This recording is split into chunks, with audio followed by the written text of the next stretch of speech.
sam ovih dana i nema više nade. Moje Razer slušalice više mi ne rade. Šta ću sada brate, kako ću da igram? Otkad one ne rade, to se stalno pitam. Otkad sam ih kupio prošla je godina dana. Moram vama reći da Razer je banana. Ide diss track jer ne mogu više vratit, al ove sluške će još danas gorit u vatri. Pazi sad ti, probaj pratit kako takve sluške su se uspjele pokvarit. Kad sam live stream radio, zvuk mi se ugasio. Mislio sam da je nije ništa, samo sam se nasmio. Al kad sam shvatio da nema više spasa, ne u stol sam udario i derao se iz sve glasa. Razer je kubanska firma, ne znam šta je s njima. Kvalitetu nisam osjetio na njima. Dobio ih za Božić, a sad ih više nema. Moram za druge sluške pare da spremam.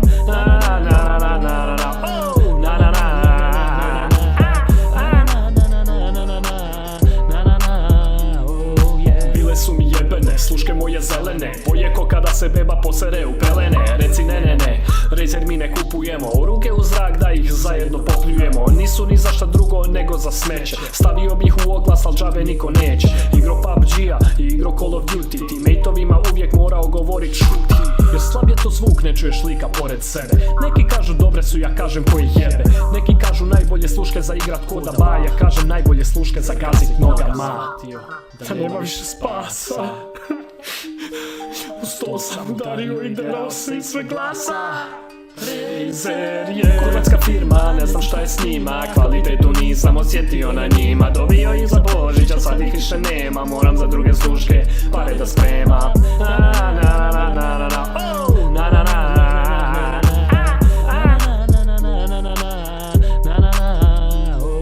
U planu mi je bilo da kupim ja Razer, al se na to smeće opet ko moj burazer. Neću ja isto zeleno govno kupit. Nismo svi kao moj bratan te bra glupi. Vrijeđam svoga brata, šta je meni bre? Jebat ću ti mater kad te vidim Razere. Da li je do kabla, da li je do struje, sve skupo tu je, poput golfa duje.